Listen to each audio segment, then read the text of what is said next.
बिस्मिल्लाहिर्रहमानिर्रहीम। अस्सलाम वालेकुम स्टूडेंट्स, कैसे हैं आप सब? उम्मीद करती हूँ आप सब बिल्कुल खैरियत से होंगे। आज की ये वीडियो बहुत ज़्यादा इंपॉर्टेंट है तमाम फर्स्ट ईयर फेडरल बोर्ड के स्टूडेंट्स के लिए, क्योंकि इसमें हम डिस्कस करेंगे फर्स्ट ईयर फिज़िक्स का फाइनल असेसमेंट फ्रेमवर्क, यानी वो टॉपिक्स जो कि फॉर्मेटिव असेसमेंट में आपकी बुक से निकाले जा चुके हैं, वो आपको मार्क करवाए जाएंगे ताकि आप बहुत आसानी से जो है अपने फाइनल एग्ज़ाम्स की प्रिपरेशन कर सकें। तो चलें स्टूडेंट्स, स्टार्ट करते हैं। रब्बि इश्रह ली सदरी वयस्सिर ली अमरी वहलुल उक़दतम मिन लिसानी यफ़क़हू क़ौली। ए मेरे रब, मेरे लिए मेरा सीना कुशादा फरमा दे और मेरा काम आसान कर दे और मेरी ज़ुबान की गिरह खोल दे ताकि वो मेरी बात समझ सकें। आमीन। अल्लाहुम्मा अन्फ़अनी बिमा अल्लमतनी वअल्लिमनी मा यनफ़अनी वज़िदनी इल्मा। ए अल्लाह, मुझे फ़ायदा दे उसके साथ जो तूने मुझे सिखाया है, और मुझे सिखा जो मेरे लिए फ़ायदेमंद है, और मेरे इल्म में इजाफ़ा फरमा। आमीन। तो स्टूडेंट्स, सबसे पहले चलते हैं हम फेडरल बोर्ड की वेबसाइट पे, ताकि अगर आपको ख़ुद भी ये डॉक्यूमेंट जो है वो डाउनलोड करना है फाइनल असेसमेंट फ्रेमवर्क, तो आप उसको कर सकें। ये देखिए, ये हमारे पास फेडरल बोर्ड की वेबसाइट ओपन हो चुकी है और इसमें सिलेबस एंड मॉडल पेपर्स को आप क्लिक करेंगे, ठीक है। और सबसे फर्स्ट जो लिखा हुआ है SLO बेस्ड एग्जामिनेशन, इसको आप क्लिक करें तो आपके पास जो पेज ओपन हो जाता है, तो इसमें आपके पास तमाम के तमाम असेसमेंट फ्रेमवर्क्स जो हैं वो गिवन हैं, ठीक है। 9th 10th first year second year सब के लिए, ठीक है। तो अभी हम HSSC फर्स्ट ईयर का फिज़िक्स का देखेंगे, ठीक है। ये आपके पास गिवन है, ये देखें, ठीक है। इसको हम क्लिक कर लेते हैं तो ये हमारे पास डॉक्यूमेंट जो है वो ओपन हो गया है। अब 1 बाय 1 हम इसका जो है वो चेक करते हैं। ये हमारे पास फिज़िक्स की 11th फिज़िक्स की बुक है, नेशनल बुक फाउंडेशन की। इसके जो कंटेंट्स हैं ना, उसको मैंने उनकी तमाम डोमेन्स को जो है वो यहाँ पे मार्क कर लिया है। आप भी अपनी जो बुक है वो सामने रख लें, ब्लैक या रेड मार्कर से आप जो है वो मार्क करते जाइएगा, ठीक है। जैसे कि अब इनके डोमेन्स के जो नेम लिखे हैं, फर्स्ट चैप्टर A डोमेन में आता है और सेकेंड से लेकर 7 तक जो चैप्टर हैं वो B डोमेन में आ रहे हैं। फिर 8 जो है वो C डोमेन में, 9 D डोमेन में, 10 E डोमेन में, ठीक है। 10 11 12 ये तीनों ही E डोमेन में है, जिसमें इलेक्ट्रिसिटी और मैग्नेटिज्म से रिलेटेड आपके जो है वो चैप्टर्स आएंगे। और देन 13 और 14 लास्ट में जो है रिलेटिविटी एंड पार्टिकल फिज़िक्स, ये F डोमेन में आ रहे हैं, ठीक है। इसको आप मार्क कर दें। अब यहाँ पर मैं आपको दिखाती हूँ कि ये आपके पास असेसमेंट फ्रेमवर्क है फॉर फिज़िक्स फर्स्ट ईयर, ठीक है, जिसमें करिकुलम जो है वो 2022 टू 2023 का जो है वो उसको हम फॉलो करें और उसके अकॉर्डिंगली जो है वो टॉपिक्स जो है वो यहाँ से निकालें। अब आपके पास ये डोमेन्स, अकॉर्डिंग टू डोमेन्स, ये आपको चैप्टर का नाम ऊपर नज़र आ रहा है, ठीक है। और ये इसको हम देखते जाएंगे और जहाँ पर ये देखेंगे आपके पास, तो अब हमारे पास यहाँ पर आपको नज़र आ रहा है, मैं इसको मार्क कर देती हूँ कि फर्स्ट चैप्टर जो है वो हमारे पास मेजरमेंट्स वाला, उसमें एक टॉपिक आपको फॉर्मेटिव नज़र आ रहा है, बाकी तमाम के तमाम ये देखें सबमिटिव है, ठीक है। कौन सा वाला है? Make reasonable estimate of physical quantities, ठीक है, of those quantities that are discussed in the topic in this grade, ठीक है। Make reasonable estimate of the physical quantities. अब यहाँ पर जब आप इस चैप्टर को देखेंगे ना, इसको आप जो है वो लगाएंगे कि ये वाला जो है वो आपके पास जो है वो फॉर्मेटिव असेसमेंट है, ये नहीं आएगा। लेकिन इससे रिलेटेड कोई ख़ास आपको टॉपिक नहीं दिया हुआ, ठीक है। ये मसला है, इससे रिलेटेड आपको कोई ख़ास टॉपिक नहीं दिया हुआ, ठीक है। Make reasonable estimate of the physical quantities, ठीक है। बाकी आपने सारा चैप्टर ही ऑलमोस्ट तैयार करना है, ठीक है। कोई ख़ास टॉपिक नहीं है, ऐसे ही इंट्रोडक्शन वगैरह है, उस चीज़ को इन्होंने निकालने का कोशिश की है। देन आ जाते हैं वैक्टर, ठीक है। सेकेंड चैप्टर आ जाता है आपके पास वैक्टर का, ठीक है। और वैक्टर में आप देखें हमारे पास अब इसमें जो B डोमेन है, इसमें सारे के सारे जो है वो आते जाएंगे। B डोमेन का इन्होंने नाम जो है वो मैकेनिक्स रखा हुआ है, ठीक है, डोमेन का नेम। और उसके अंदर vector, translatory motion, rotational and circular motion, work and kinetic energy, fluid mechanics, physics of the solids, ये सब आ जाएगा, ठीक है। तो अब हम अगर देखें तो इसमें सिर्फ वेक्टर का जो चैप्टर है, छोटा सा चैप्टर है, उसमें 2 ही SLOs हैं, ठीक है। Represent a vector in 2D and describe the product of the 2 vectors, ठीक है। तो अभी आप यहाँ पर देखें तो आपको ये दोनों सबमिटिव नज़र आ रहे हैं, ठीक है, यानी ये दोनों आपको सबमिटिव नज़र आ रहे हैं। उसके बाद जो थर्ड स्टार्ट हो जाएगा, derive the equation of motion, ये थर्ड चैप्टर स्टार्ट हो जाएगा, ठीक हो गया। इसलिए आपने सेकंड के ऊपर फुल टिक कर देना है। देन आ जाए third, translatory motion. Translatory motion में हमारे पास 3 टॉपिक्स जो है वो निकाले गए हैं, ठीक है। पहला, drive the equations of motion. अब जो इक्वेशंस ऑफ मोशंस है ना, for uniform acceleration cases only derive from the definitions of velocity and acceleration as well as graphically. जैसे कि आपको इक्वेशन ऑफ मोशंस प्रॉपर्ली जो है वो डिराइव कराना सिखाया जाता है, फिर ग्राफ उसका, ये सारी इक्वेशन ऑफ मोशंस जो हैं वो इसमें से निकल चुकी हैं, ठीक है। लेकिन उसके बाद क्या है, solve problems using equations of motion. अब यहाँ पर ये मैंने क्यों मार्क किया है कि आपने सिर्फ डेरिवेशंस नहीं करनी, ये जो डिराइव है ना, डेरिवेशंस नहीं करनी, लेकिन उसके जो है वो न्यूमेरिकल्स करने हैं, ठीक है। न्यूमेरिकल्स इंक्लूड है ये चीज़, ठीक हो गया। अच्छा, ये आपको पता चल गया। फिर आप आ जाएं, यहाँ पर आपके पास आ जाएगा। अब अगर हम इसको यहाँ पर देखें, ये जो आपको मैंने अभी दिखाया है फॉर्मेटिव, ठीक है, उसके बाद आपके पास ये सब सबमेटिव में आ जाते हैं, ठीक है।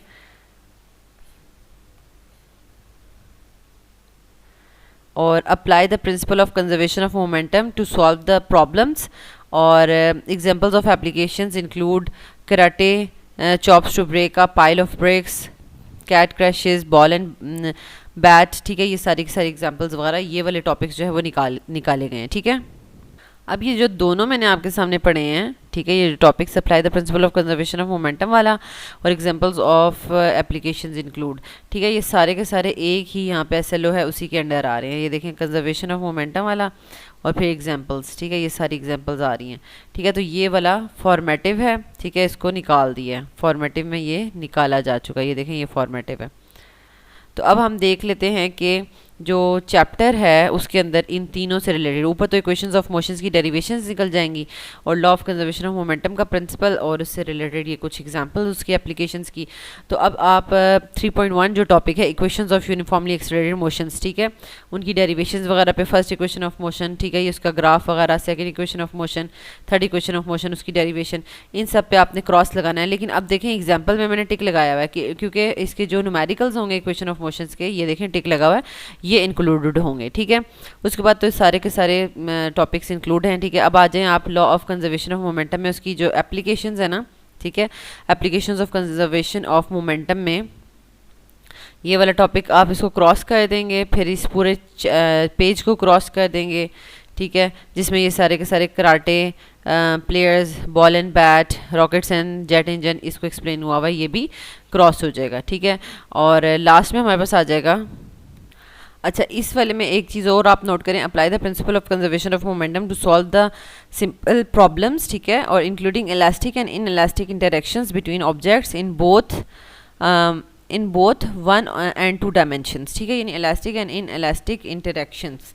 तो अब ये वाला जो टॉपिक है, ये देखें, elastic and inelastic collisions वाला, ठीक है, ये इन टॉपिक्स पे बस आप क्रॉस लगाएंगे, लेकिन जो properly elastic and inelastic collisions को एक्सप्लेन करना है ना, वो इसमें ऐड ही होगा, ठीक है। क्योंकि मैं अगर आपको यहाँ पर दिखा दूँ, ये देखें, predict and analyse the motion for elastic collisions, ठीक है, तो ये सारा का सारा इसमें इंक्लूड है, ठीक है। ये नेक्स्ट वाले टॉपिक्स पे आपने ये पूरा इंक्लूडेड है। अच्छा, फिर हमारे पास आ जाता है chapter number 4, rotational and circular motion, ठीक है, ये पूरा का पूरा इंक्लूडेड है, इसमें से कुछ भी नहीं निकाला। वर्क एंड एनर्जी, ठीक है, इस पर भी टिक लगा हुआ है, इसका मतलब इसके सारे के सारे SLOs जो हैं वो इंक्लूडेड हैं। फ्लूइड डायनेमिक्स, इस पर भी टिक लगा हुआ है। इस पर टिक इसलिए लगा हुआ है कि इसमें यहाँ पर इन्होंने जस्ट सिंपल सा एक टॉपिक दिया हुआ है जिसको खा कर निकाल दें as a formative. Justify that the pressure difference can arise from different rates of flow of the fluid.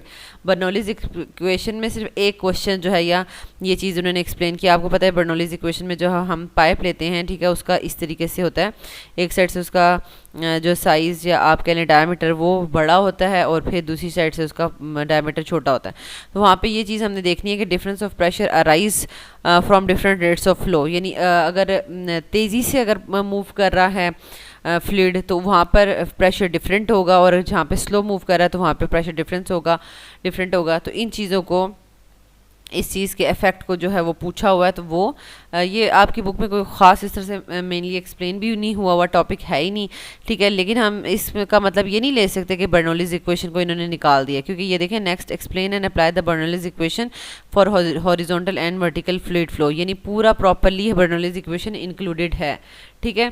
तो इस वजह से ये एक छोटा सा इन्होंने एक कॉन्सेप्ट सा पूछा हुआ है बर्नौलीज इक्वेशन की एप्लीकेशन का, जिसको इन्होंने फॉर्मेटिव असेसमेंट करके निकाल दिया है। तो इट मीन्स कि ये हम पूरा का पूरा चैप्टर 6 जो है वो कंप्लीट चैप्टर करेंगे। फिर है फ्लूइड मैकेनिक्स चैप्टर नंबर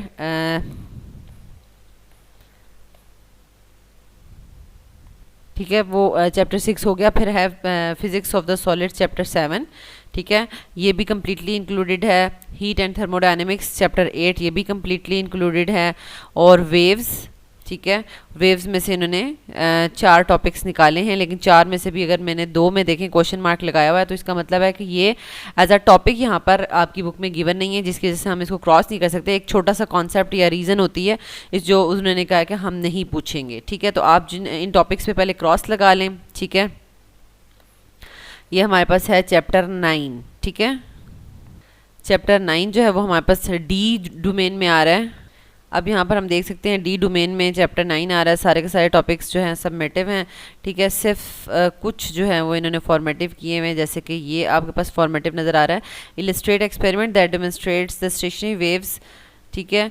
उस एक्सपेरिमेंट को हमने इलस्ट्रेट करना है, जो कि बता रहा है कि जो डेमोन्स्ट्रेट कर रहा है कि स्टेशनरी वेव्स को। और उसके बाद आपके पास using the microwave, stretch strings and air columns, ठीक है। ये वाले टॉपिक्स जो हैं वो आपने निकाल देने हैं। अच्छा, उसके बाद आपके पास 2 और टॉपिक्स यहाँ पर नहीं हैं, फॉर्मेटिव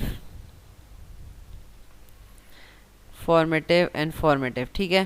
तो ये लास्ट वाले 3 टॉपिक्स जो हैं वो निकाल दिए गए हैं। State that as gravitational wave process passes a body with a mass distortion in the space time can cause the body to stretch and compress periodically, ठीक है। फिर आपके पास अगेन ग्रेविटेशनल वेव्स वाला टॉपिक आ जाता है। थ्रू द जब ये पास करती हैं through the earth due to the far of celestial events but they are very minute amplitude. और लास्ट वाला जो है describe the use of interferometers in detecting the gravitational waves, ठीक हो गया। तो इन टॉपिक्स को पहले आप जो है वो क्रॉस लगा दें, ठीक है। यहाँ से इलस्ट्रेट द एक्सपेरिमेंट पे क्रॉस लगा दें, state that the gravity, last 3 points पे क्रॉस लगा दें, ठीक है, ग्रेविटेशनल वेव्स से रिलेटेड, ठीक है। अब हम जब चैप्टर को देखते हैं तो स्टेशनरी वेव्स और स्टैंडिंग वेव्स, इनको इलस्ट्रेट करना है, तो ये वाला टॉपिक निकाल दें। अच्छा, फिर आपके पास stationary waves in a stretch string, ये वाला टॉपिक भी निकल गया। Stationary waves in the air column, ये वाला टॉपिक भी निकल जाएगा, ठीक है। अच्छा, फिर आपके पास एयर कॉलम में ना आपने पूरा का पूरा सब कुछ नहीं जो है वो निकाल देना, फॉर्मेटिव कर देना, क्योंकि बाद में जो है ना ये आपसे harmonic, first harmonic, second harmonic, third harmonic ये कैलकुलेट करने के लिए कहा हुआ है। तो इट मीन्स कि ये modes of vibrations in open pipe ये इंक्लूड होंगे, इनको टिक कर लें, ठीक है। Modes of vibration in closed pipe ये भी इंक्लूडेड हैं। और लास्ट में जो है फिर आपके पास experiment to demonstrate the stationary waves, ठीक है। तो ये वाला एक्सपेरिमेंट जो है वो आप क्रॉस कर दें। अच्छा, अब आ जाएं ग्रेविटेशनल वेव्स की तरफ, तो उसमें इंटरफेरोमीटर वाले टॉपिक को आप क्रॉस कर देंगे, ठीक हो गया। फिर आ जाते हैं, ये देख लें इंटरफेरोमीटर, ठीक है, 9.10.1 टॉपिक। फिर आ जाता है 10th चैप्टर इलेक्ट्रोस्टैटिक्स, ठीक है। इसमें से जस्ट एक टॉपिक निकाला हुआ है, डिस्क्राइब हाउ द फेरोफ्लूइड्स वर्क, बस, ठीक है, एक ही टॉपिक निकाला है। और ये टॉपिक है आपका 10.5 टॉपिक है फेरोफ्लूइड्स, इसको क्रॉस कर दें। फिर आ जाते हैं चैप्टर नंबर 11 के ऊपर, इलेक्ट्रिसिटी, ठीक है। इलेक्ट्रिसिटी में आपके पास ये सारा का सारा सिलेबस इंक्लूडेड है। फिर इलेक्ट्रोमैग्नेटिज्म आ जाता है, ठीक है, ये भी सारा का सारा चैप्टर इंक्लूडेड है। फिर रिलेटिविटी आ जाता है, और रिलेटिविटी में सिर्फ एक टॉपिक निकाला हुआ है, state that the space time is a mathematical model in relativity, ठीक है। स्पेस टाइम जो है वो एक मैथमेटिकल मॉडल है, इस चीज़ को ये वाला टॉपिक निकाला हुआ है। तो time as a 4th dimension in the space time model, ठीक है। State that the space time is a mathematical model in relativity that treats time as a 4th dimension, ठीक है। ये सारा का सारा लिखा हुआ पूरा कंप्लीट, ठीक है। तो ये आपने 13.4 टॉपिक कंप्लीटली जो है वो इसमें स्किप कर देना है। नेक्स्ट है पार्टिकल फिजिक्स, लास्ट चैप्टर 14, ठीक है। और ये इसमें से आपके पास 1 2 3 4 5 6 टॉपिक्स जो हैं वो निकाले हुए हैं। लास्ट टॉपिक इंक्लूड है, ठीक है, inhibition, annihilation reaction, describe annihilation reaction, ये इंक्लूड है। बाकी इससे ऊपर 1 2 3 4 5 6 तक आपने इसको क्रॉस कर देना है। Explain that there are various contending theories about what mass and force are generated from, ठीक है। इस टॉपिक से लेकर। तो अब हमारे पास जो जो भी उनमें से ये टॉपिक्स बन रहे हैं, मैटर एंड एंटी मैटर, ठीक है, इसको क्रॉस कर दें। Asymmetry of matter and anti matter, ये भी क्रॉस हो जाएगा, ठीक है। फिर आपके पास theories about the generation of force and mass, इसमें क्वांटम फील्ड थ्योरी आ जाती है, फिर इसमें स्ट्रिंग थ्योरी आ जाती है, ठीक है। अच्छा, फिर आपके पास आ जाएगा लास्ट में पार्टिकल एक्सेलरेशन, एक्सेलरेटर्स में लीनियर एक्सेलरेटर आ जाएगा और सिंक्रोटॉन एक्सेलरेटर आ जाएगा, ठीक है, और लास्ट में साइक्लोट्रॉन एक्सेलरेटर, ठीक हो गया। एंड फिर हमारे पास आ जाएगा यूजेस ऑफ पार्टिकल एक्सेलरेटर्स, ठीक है, इसके यूजेस भी आप क्रॉस कर देंगे, ठीक है। तो स्टूडेंट्स, हमने 11th फिज़िक्स जो है फेडरल बोर्ड नेशनल फाउंडेशन उसको कम्प्लीटली मार्क कर लिया है, और इसमें से आप कह लें कि मोस्टली पूरी बुक इंक्लूड है। कुछ टॉपिक्स जो है वो निकाले गए हैं, और दैट्स वाई आपने उन्हीं टॉपिक्स को सिर्फ फॉर्मेटिव के लिए जस्ट रीड आउट करना है, अंडरस्टैंड करना है, लेकिन प्रॉपरली मेमोराइज करके जो है वो पेपर के लिए तैयार नहीं करना। Thank you so much students for watching this video. अगर आपको ये वीडियो अच्छी लगी है तो आप इसको ज़रूर लाइक करें, और कमेंट में भी अपनी राय का इजहार किया करें। जो भी आपको टॉपिक जो है नेक्स्ट वीडियोस के लिए चाहिए, अंडरस्टैंड करना है, ठीक है, उसको भी आपने कमेंट में पूछ सकते हैं। बाकी ऑब्जेक्टिव्स की प्रिपरेशन के लिए आप चैनल की जो है वेब चैनल की जो प्लेलिस्ट है उसको आप विज़िट करें। डिफरेंट क्लासेस के लिए डिफरेंट जो है वो प्लेलिस्ट बनी हुई हैं, ठीक है, उसमें आपको ऑब्जेक्टिव्स एक्सप्लेन किए जाते हैं ताकि आपके जो है वो ऑब्जेक्टिव्स में फुल मार्क्स आएँ, ठीक है। तो इस वीडियो को ज़्यादा ज़्यादा बाकी स्टूडेंट्स के साथ भी शेयर करना है। अल्लाह ताला आपको बहुत आसानियाँ अता फरमाए और आसानियाँ तकसीम करने का शर्फ अता फरमाए। आमीन।